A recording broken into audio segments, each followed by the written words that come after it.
What's good, everybody? I'm a trainer called Tony from the world famous Off the Strength podcast, and I'm happy to be here partnering with Lululemon to help them kick off their virtual seaweeds this year. In honor of the event, we're launching a special 5-part series entitled Running Outside the Lines. We're looking to highlight the lives of runners and wellness professionals looking to find out what happens when fitness stops and life begins. Through stories of inspiration, perseverance, and triumph, we unpack the role this historic year has played in the lives of movement artists, discussing how their training helped keep them motivated when life became uncertain on the backdrop of a pandemic and civil unrest brought on by a mass awakening to systemic injustice.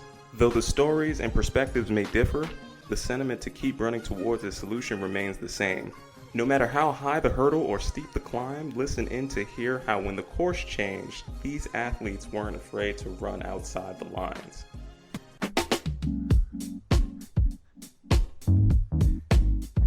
You should have been downtown. The people are rising. We thought it was a lockdown. They opened the fire. Them bullets was flying. Who said it was a lockdown? Goddamn lie.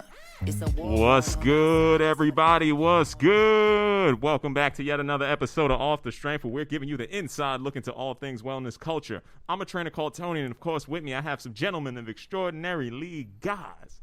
Let's go around the table and introduce ourselves, please. Your trainer, Corey, your favorite trainer's favorite trainer in the building. KR Jones is in the building.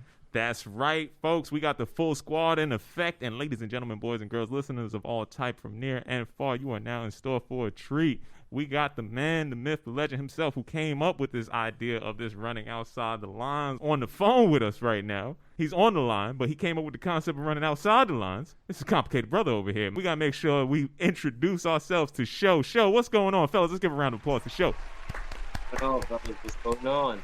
Brother, we happy to have you on here. How's this day kicking off for you? Glad to be here. That's how we kicking this situation off. And Show, we are going to get into the course of this conversation talking about what it means with that concept that you came up with, running outside the lines, and how we're going to tie that in. But before we jump into that, Show, before we go through that situation, I need you to introduce yourself to the audience out here.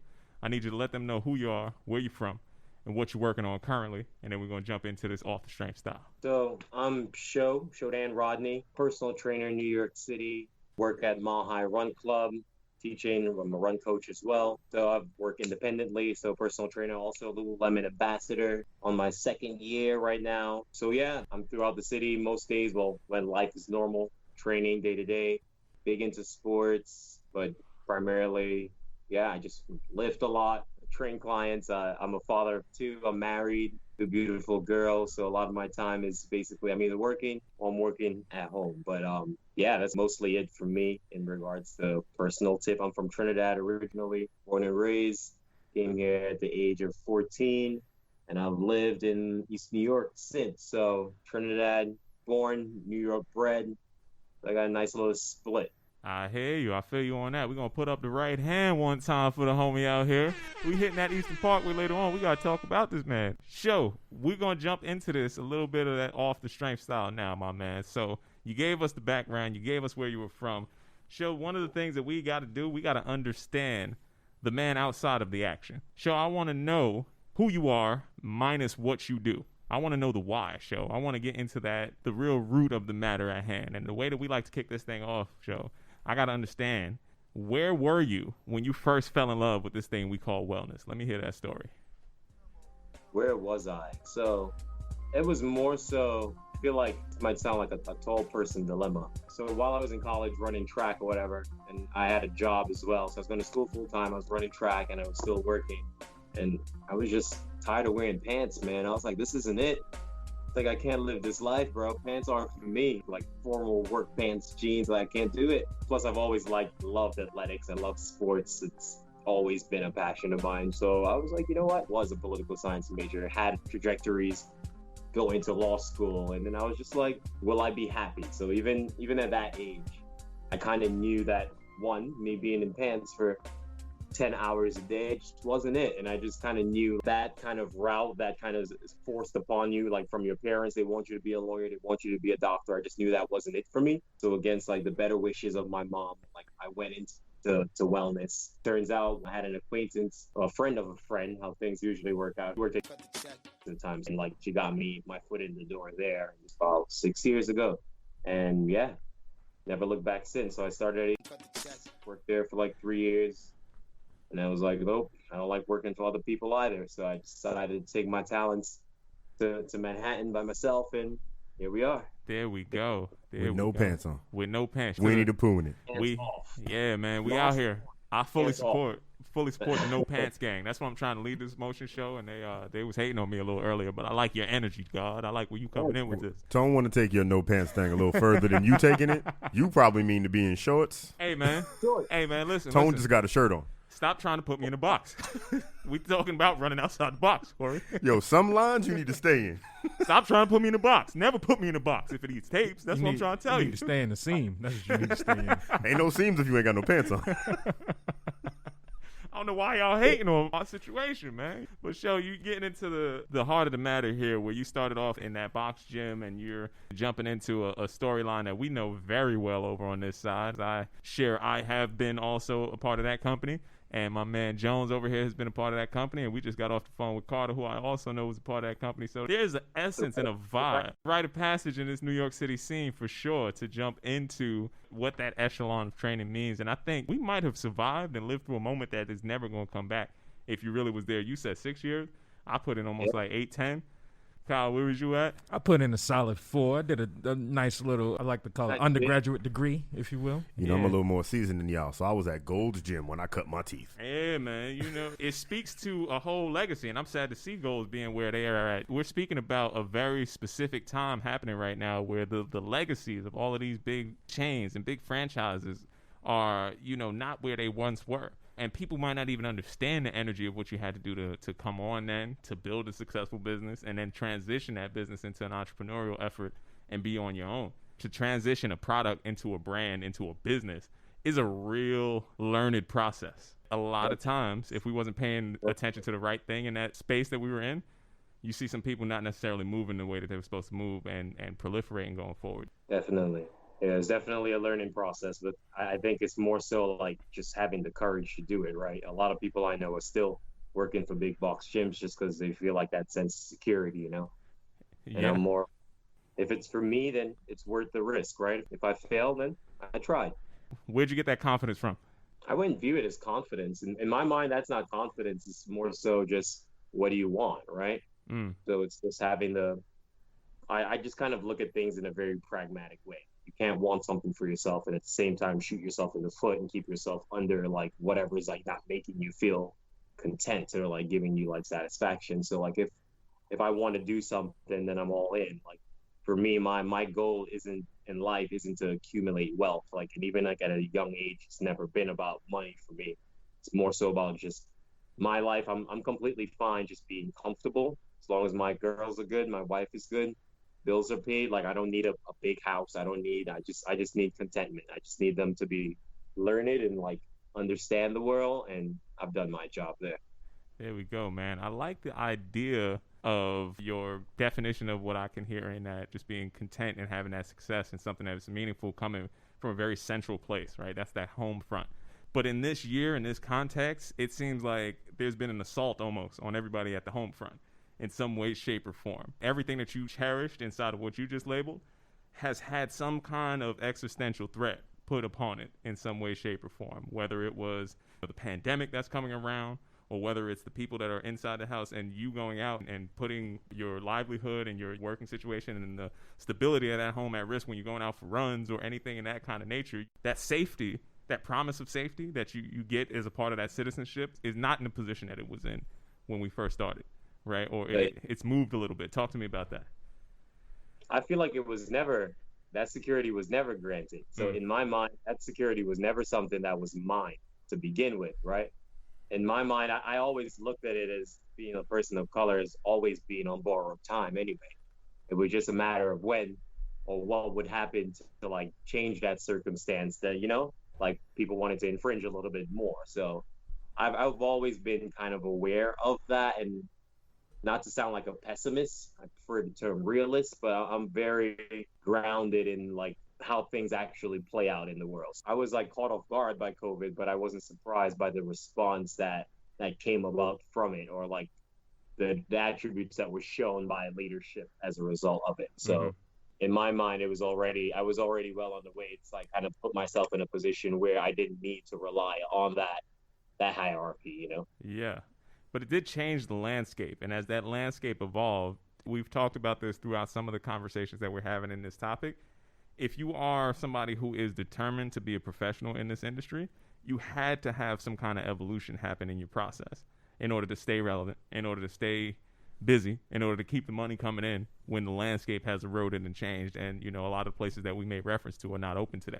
Can you talk to me a little bit about the process that you had to take when what you're concerned for that home front being really stable and safe? Can you talk to me about how when the outside world started to change, what you had to do in order to fortify that so you can get back to that position that you're in today? When the outside world started to change, being that my work entails working with individuals on a one-on-one basis, right? When the world starts to change, I think what people appreciate most is honesty, right? Because I can't give you security in that sense, but I can give you honesty, and I can try to keep you on a routine and give you like that promise, not the promise, but like the hope that like this will subside eventually. So in terms of that, it was more so my clients and I always had that level of interaction. Like, first of all, I don't train anyone who aren't on the same wavelength with me. You know, some people like will do things just for like the check. I'm not one of those people. So like the people who I train, like there's like a certain level of understanding about how we operate and how we go about things. So I don't even think it was like that difficult for me, luckily, to like make that pivot, because I feel like that relationship was already established with my clients. So it wasn't like, yo, you want to do this? Like I feel like you should. Like there was no pressure. Like I had clients say like, hey, I don't think I could do this for a little bit. And I was like, completely fine. Like there was no pushback or anything like that. Like I understand everyone has their own lives. Everyone has their own set of circumstance. And I'm just understanding about that. Oh, I try to be as best as I can. And as that landscape evolves, you know, the ability to make those pivots and the ability to scale yourself is something that, again, is a task that I know show in the execution of it. It seems like it comes natural to you, but I'm going to be honest with you. A lot of people out there are unemployed still. A lot of people out there have a lot of uncertainty, and they might not have understood where to pull these things together. So part of that labored asking of this is hopefully inform somebody else who's in a similar situation like us, who had to find another source of innovation, who had to pivot and change some of their coursework or their direction. Maybe they can hear what you're doing, and they can understand that, okay, I could do that myself too, right? Because we can't have aspirations for something that we don't know. And maybe I saw when they locked the door, all right, I don't know who I am minus the activity that I do, right? And a lot of people who could be in that position are in a sense of turmoil right now. And that's not just in our industry, right? That's across a wide berth of industries, and disproportionately, you know, people who can't afford to work remotely are always going to be falling on that lower rank of what the economic scale is. And I can tell you what those people look like, Show, but I think you might already know. Yep. You know what I mean? And another thing, like you say that, like, I know, like, when things goes left, it's us that feels that, right? But in my mind, the way I view, like, the world and America more so in totality, capitalism is king, right? So powers that be will do anything they can to keep that system afloat. As long as that system's afloat, guess what? Somebody's going to be making money, right? We don't have money, but people are definitely making money. If you have a service that they require, and the system is still afloat, then there's money to be made. So it's like kind of looking at that as like how to tap into that. You know what I mean? Because I feel like a lot of people, trainers that I know, kind of just had an emotional response to the pandemic and like things like having that drastic switch, instead of like, I feel like I had more of like a logical approach to it, right? Like this is happening, but these things are also still in play.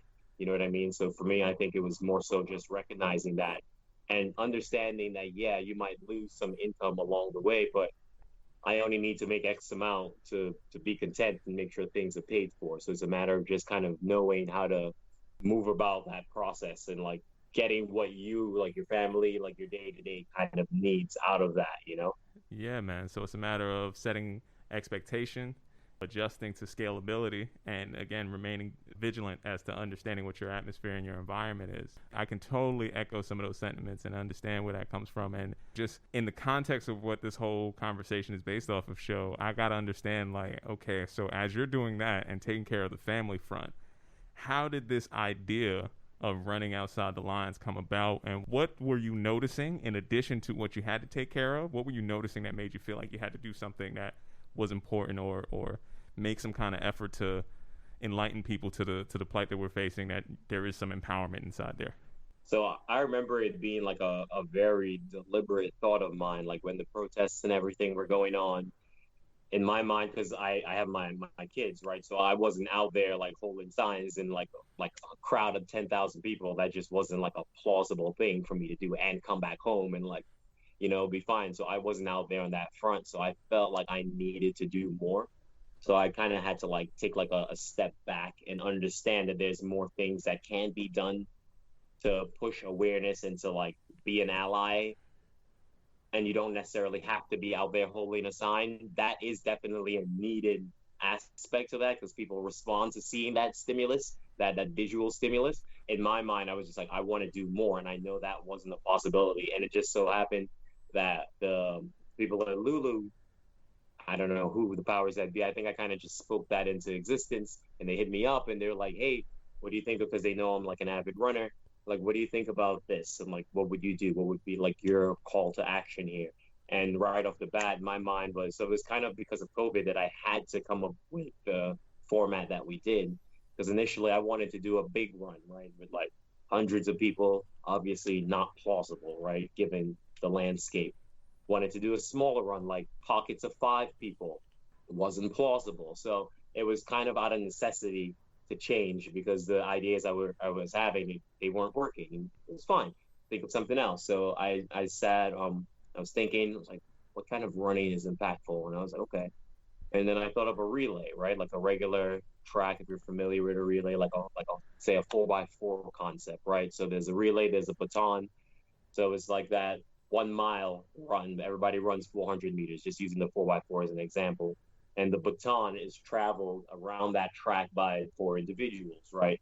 So I had the idea, like, instead of having that baton and knowing that I can't have my group with me and have that kind of visual aspect, why not have that relay aspect, that handoff, that camaraderie, that kind of teamwork aspect that if you played any organized sports, you know that there's a huge team element to that relay and that trust. And I decided to take that concept and apply it to people and businesses. So like in terms of the baton, which would actually be like a physical thing in track, I use people as the batons. So I compiled, like, let's say it was 9 of my friends, and every person had like a set route and they were the baton. So there was so in track, there's usually an exchange zone, right? So there's only like a designated place where you can hand off that baton.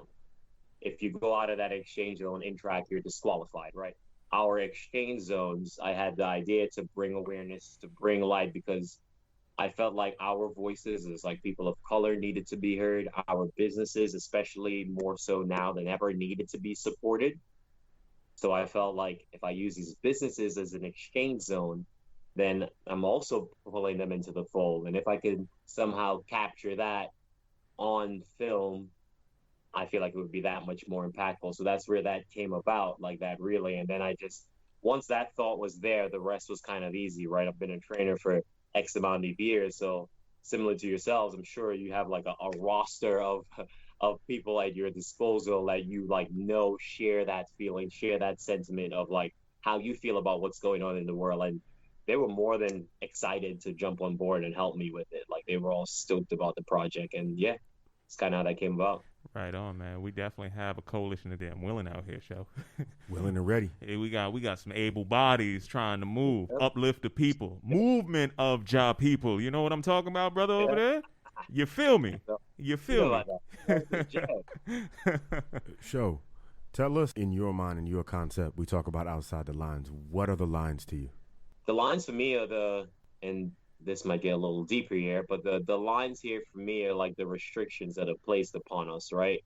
Like what we can do, how we're supposed to act. Like the like even in terms of societally, like how we're like, and I feel especially like being like a trainer in New York, I feel like there's like a huge level of objectification, especially of trainers of color, right? Like I don't know a lot of like trainers of color outside of you, formerly Tony, like, and maybe like one other person who've owned any of that in terms of like owning a business that they could put their talents to use in. It's always like, all right, you're talented. How about you come work for me? So it's always like our skills being displayed on behalf of someone else, right? So it was more so for me, like bringing that to the forefront and like kind of like displaying that outside of having like I'm working for this person. So more so just kind of use our talent for us. Yeah, it's a reinvestment. One, it's acknowledgement that we do have value, I'd say. And then two, that value is not predicated by somebody else's validation. It's predicated by our own validation. And Exactly. the last part about that is that idea of safety and that idea of stability. If you are to take on this entrepreneurial effort, a lot of people don't tell you that that is a fallacy. But learning the lessons from like the music industry, when you own your masters in music, you own more of the profits. Documentary coming out about Master P talking about he owned 80% of his catalog. That's how he was really able to get on that Forbes list. If you're looking at what people on a pedestal for our highlights, you know, listen to the actual business that Puffy's talking about. Listen to the actual business that Hov is putting out there. Listen to Russ putting out information in the young side. It's like, yo, get your business settled, invest in yourself, take that risk, and pay attention to what you are actually getting value for. If somebody's willing to pay you for a task, chances are that task is worth more than what you're going to get paid for it in some way, shape, or form, right? If we're looking at the value system, how do we deconstruct that so we put the value back in us so that we have that transcendence of, you know, actual intergenerational wealth and to move up that ladder? Even from like a confidence standpoint, right? Like if we see more people like us like having that confidence and willing to take that risk, that like all things, it's going to be a trickle down effect, right? Like if I see you, Corey, Kyle, like you guys are all doing your own thing, you work for yourselves, like and like that's inspiring, you know. So like people follow that lead, people see change, especially when it's not on a just on a superficial level. Like I'm just not wearing nice kicks. Like no, like I'm working and like providing a life for myself. I think a lot that's going on in our communities, like we distract ourselves with like flashy things and think like that's a status of like elevating ourselves when it's in no way, shape, or form. It's nice to have nice things, but I think when you start thinking that nice things are the end all be all and like that's how you gauge success is when kind of get off track of what our real intentions need to be set into. For sure, man. And I think part of that is a generational learning curve.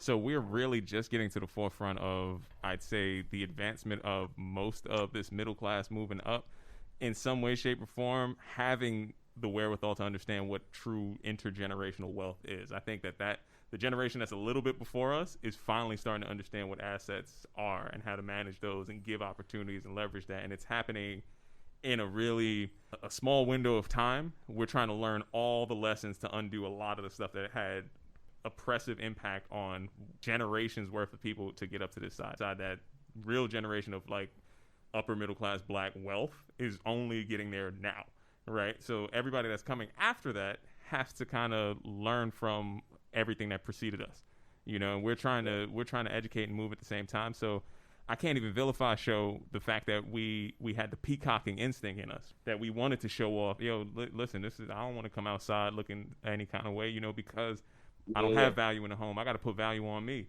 You know what I mean? And I really make it an effort, especially out of this year, not to judge what I see or observe. I'm trying to understand it better, right? Because if I could see myself in a lot of the situations that are out here, I think I can understand how to fix the problems a little bit more. You know what I mean? So I want to bring everybody to this table, no matter where you are in that level of investment or that level of elevation or that level of consciousness. I want to bring everybody to this table because everybody is essential to move forward and really change what that outcome is going to be, right? 100. You feel me on that, Young Jones?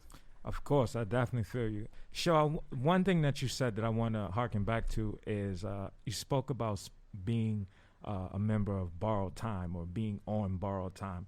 Growing up in a place like East New York is definitely something that you have to overcome and continue to propel from. How much of your New York past has influenced your future going on with the pandemic, with entrepreneurship, all of the above? How has that molded the mind that you have now? I like that question, but it's not even, I don't even think it's a New York thing that comes from. I think that's from like growing up in Trinidad. Because I didn't grow up wealthy by any means in Trinidad, right? I didn't grow up with my parents. I grew up with like my aunt who had her own 2 kids.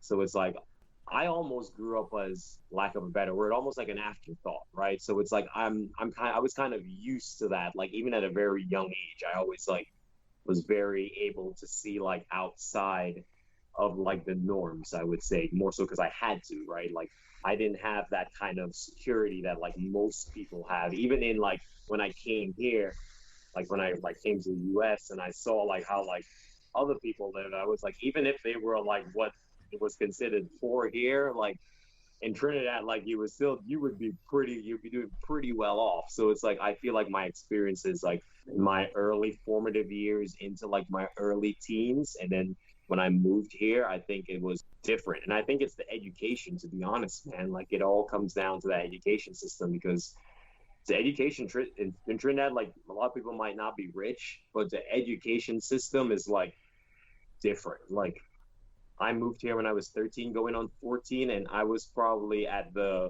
school level of like an 11th grader at like the age of like 14. So like me moving here, I think it was more so like me, I was like taken aback when I first like got, because I came here in November, so school had already started.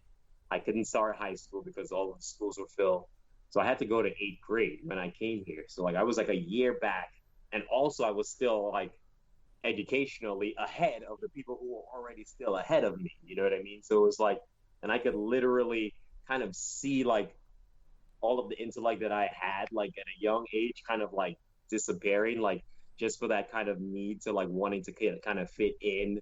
But like I still always remembered like where I came from and like how I grew up, and like if I could grow up the way I grew up, like I don't think anything that can happen can shake me. Like I think it's just like I'm too mentally tough, and I think I was tough coming into New York, because especially growing up in East New York, yeah, it's tough, but like even the guys and the dudes who I grew up with in East New York, like they looked at me different. Like they always told me like, dude, you're weird. Like you speak weird, or like you act weird, or like I didn't think the things they were saying was funny. And it's like I always kind of like stayed kind of true to myself. You know what I mean? Like I'll be your friend, but like don't ever think like I'm gonna ever do anything to like appease you or like fit in. Like how I feel is how I feel. You know what I mean? So I think having that kind of dual upbringing and coming into this climate like with like a different upbringing kind of played into like my like formative years from like 14 onward. You know what I mean?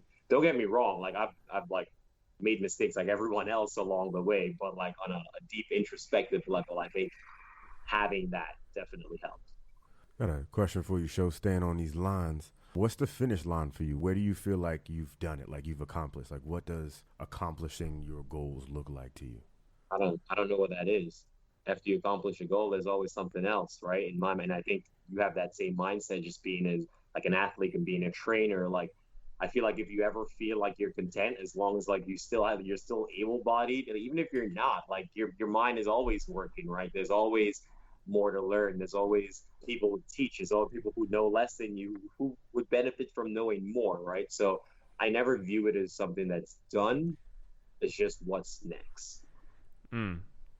Never view it as something that's done, but what's next? I just wanted to sit with that and let that aerate for a second and show. Let me reflect some of what I'm getting from this conversation, because this brother is tenacious over here.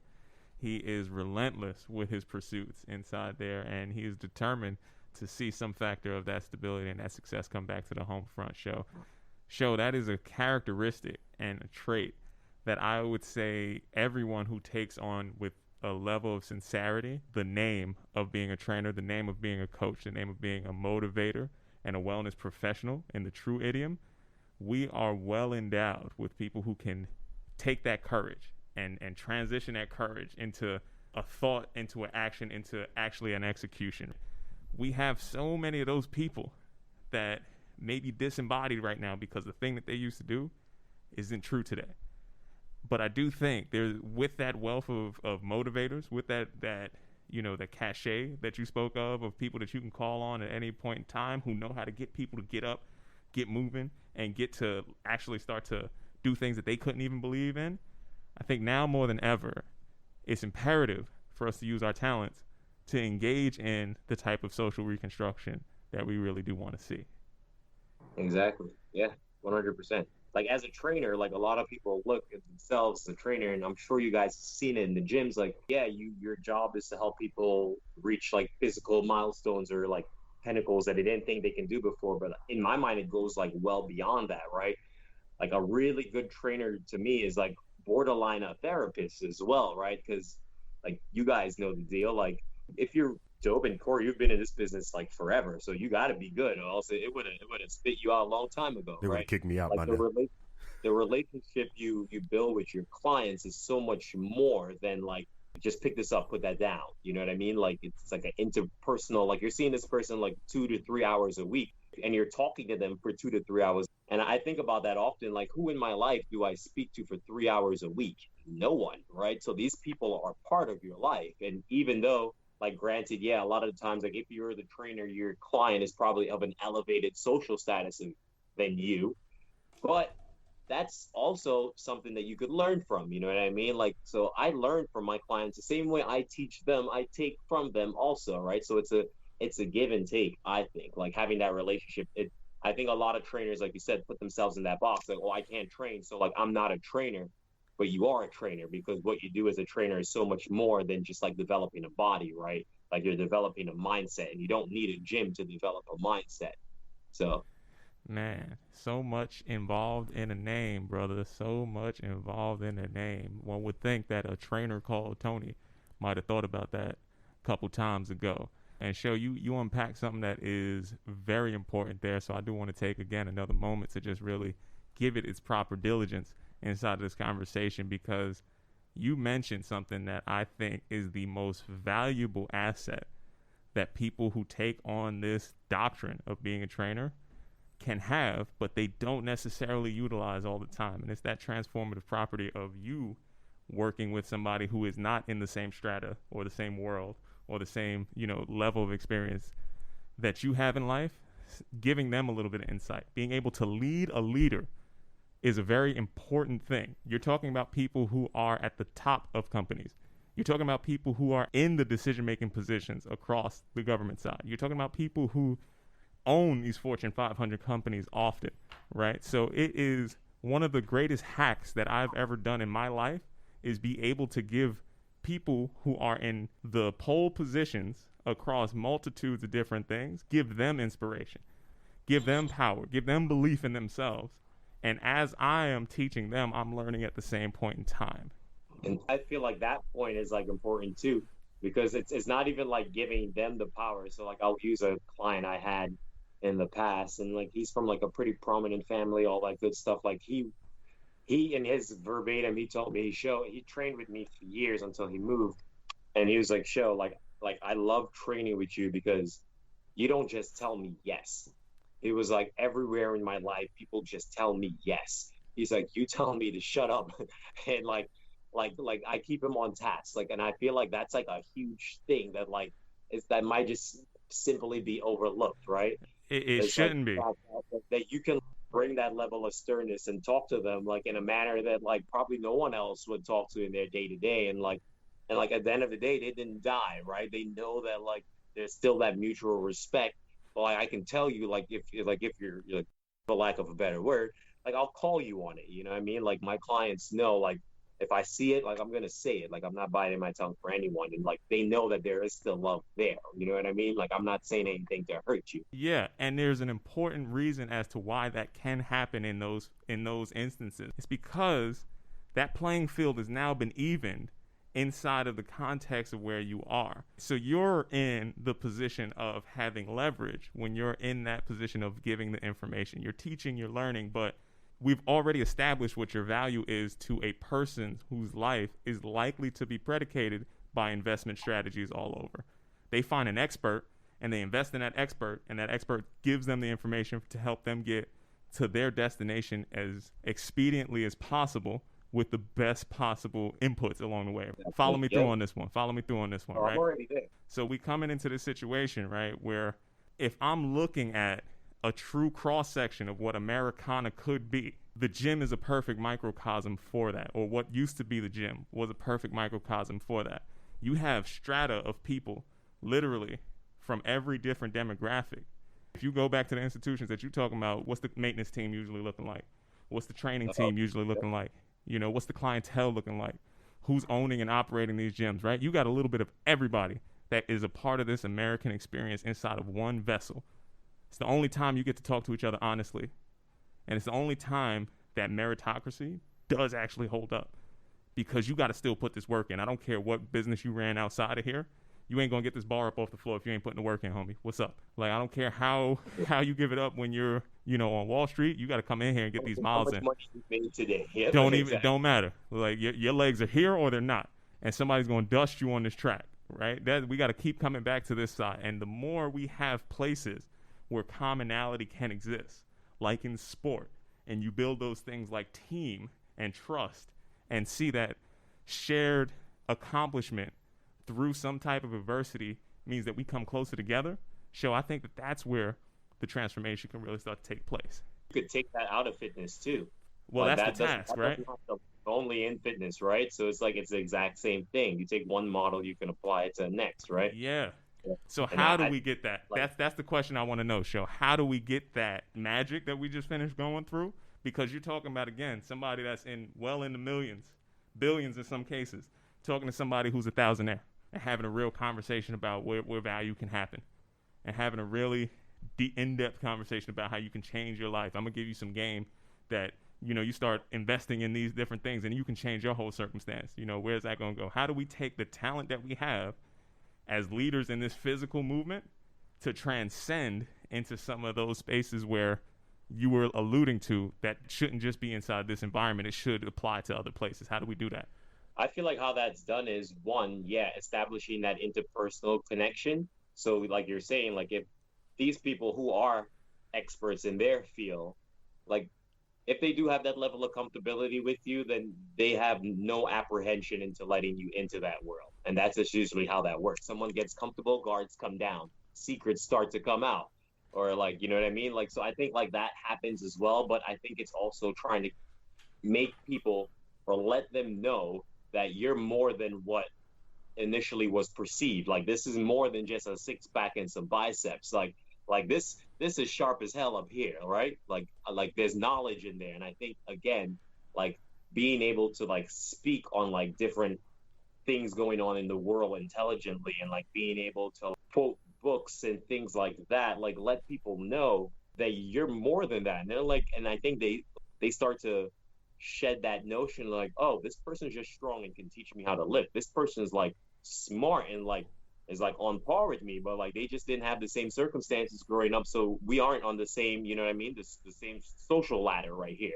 I honestly think it's all education, man. I think that it's such an understated thing, especially in our communities, because we're the bad schools, right? I'm like currently like looking like the market and like observing the market, the housing market, and everything that I can afford, guess where it is? It's like it's in a black neighborhood, and guess what the schools are like over there? Out of 10, like they're like not even at a 5. Like 5 is considered really good in like New York, and that's like crazy to me. You know what I mean? Like we're settling for 50% here, and when I think of that notion, I'm like what in life would I accept 50% to be like this is great?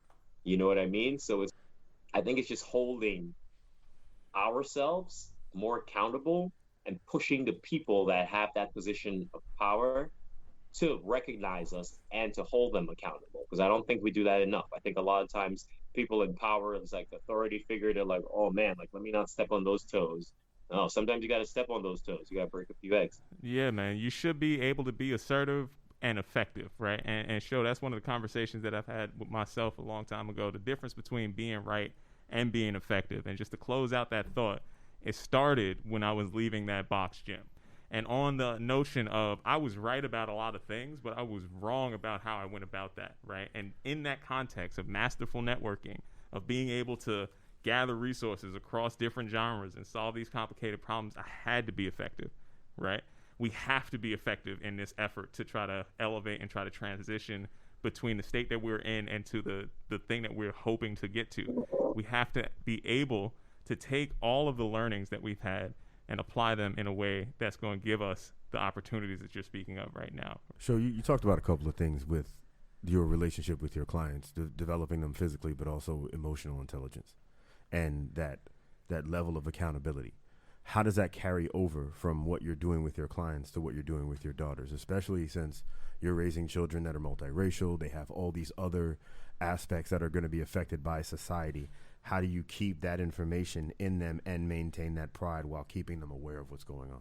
Dude, it's hard, man, because like my daughters look white, right? Like they can live their lives and tell people they're white, and like people might look at them a little bit, but 9 out of 10 people would probably believe them, right? Yeah. It was just a matter of like kind of like shedding these, it's weird, like just with kids interacting with each other, like they pick up these weird little notions along the way. I remember my daughter said something. It's like, oh, like daddy, like people with dark skin are mean. And I was like, what? And I was like, what? I was like, you've been listening to Fox News, kid? Like, what's going on?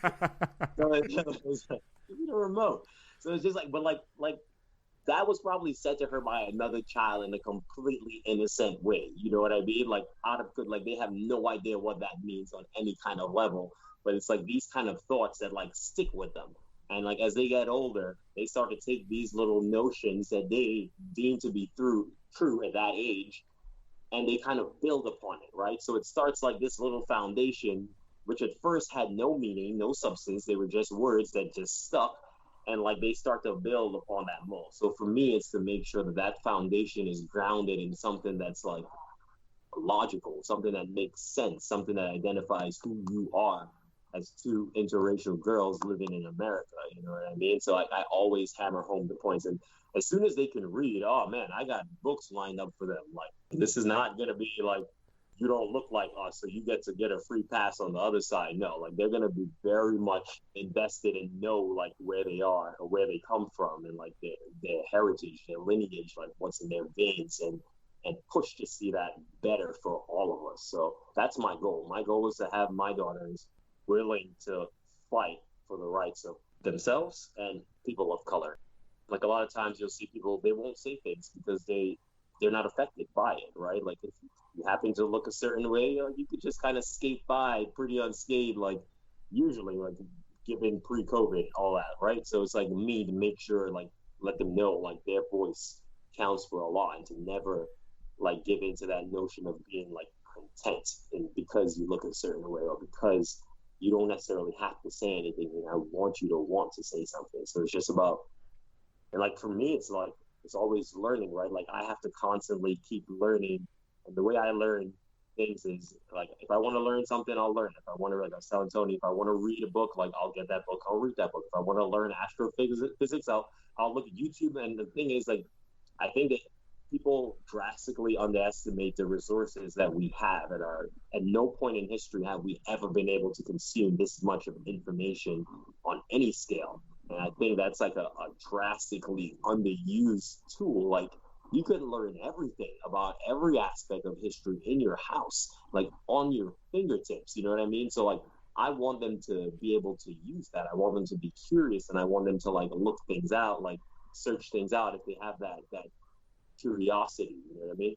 I think curiosity is for sure something that people need to have the freedom to do. A lot of times you don't have the freedom to be curious, and that's a step that you have to take to get to the next level. So before we wrap, man, we like to ask that our guests give our listeners something, a gem, if you will, to take away. So in the vein of running outside the lines, what's something that you could tell our listeners to run outside the lines with?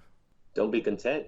Don't ever think like it's over. Don't ever think like we've gotten to a place, like especially like you'll probably notice it now. Like I think the powers that be know that people on the whole are becoming less and less patient as time goes on, right? With all of the modalities, social media, everyone's on a phone, like everyone's attention span is no longer there, right? People are very like, oh, I'll stand for something this week, and like next month, next week, next year, like it's gone now. So it's just about never being content in that regard. Like there's always a fight to be had. you know what I mean, for the betterment of someone. For sure, man. And Show, before I let off on this last questions, I want to just say I do appreciate the catalyst that you're sparking with this effort, right? And the intention behind this effort, and seeing something that you weren't okay with not settling you and saying, you know what, I want to do something a little bit different with the opportunity that I'm getting, right? Because it could have gone easily.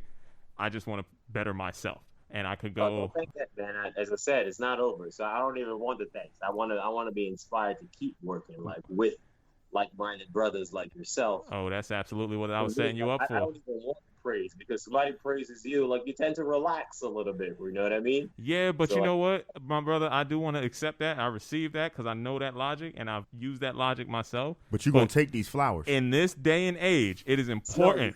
It's important for us to show this unified front that they're going to need leverage to sever, right? You're not going to stop me from seeing my man succeed and not celebrate that like my own success.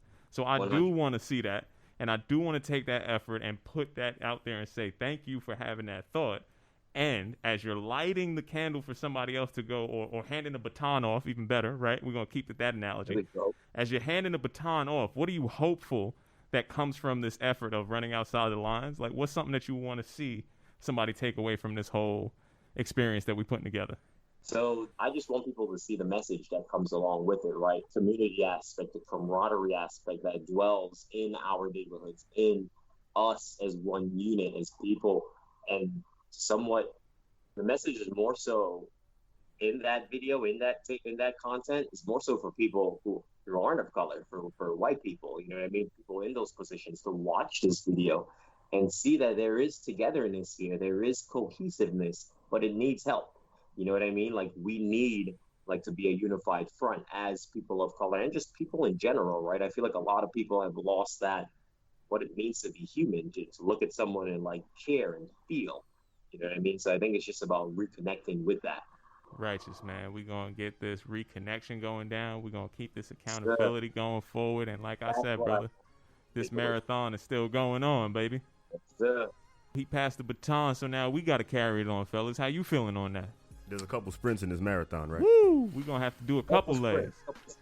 Couple legs coming around, my man. Jones, how you feeling on that? I'm feeling great, man. Again, I definitely want to give you your flowers, Show, just for not only having the idea, but for having the reappraisal to continue to refine the idea when something didn't work, and making it work and finding a way for it to work. And I think that's something that's undervalued a lot, and it needs to be spoke on.